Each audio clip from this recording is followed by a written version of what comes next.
Hey guys, so for today's video, I'm going to be talking about prayer lists.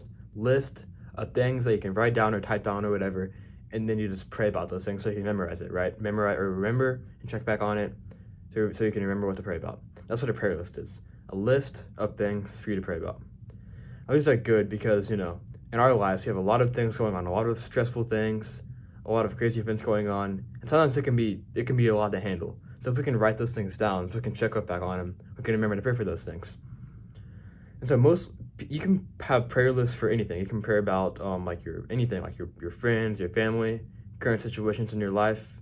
You can pray about your job, what you're doing in your life at the moment. It can be anything.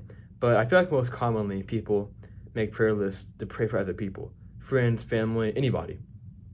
So for my prayer list, how I do mine is I have mine online. I don't have mine on paper because number one, for my prayer list, I don't remove stuff off it. So if I add something to it, I'm gonna keep it there forever, right?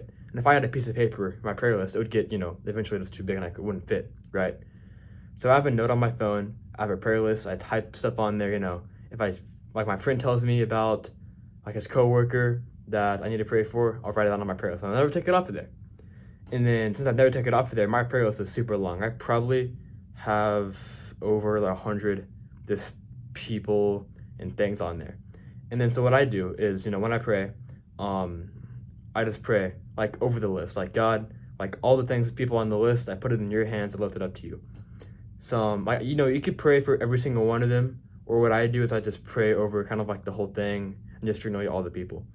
So that's how mine works. I've seen people's where they just have a few people on there, and they probably every once in a while erase it and put a new person on there. It could be anything. But it's powerful, these prayer lists, because it reminds you of what to pray for, and if you remember and you keep praying for it, God will hear your prayers, and then he can work in your life from your prayers. So that's the end of this video. Hope you enjoyed. Hope you learned something. If you have any questions, comment down below, and I'll see you guys next time. Have a great rest of your day.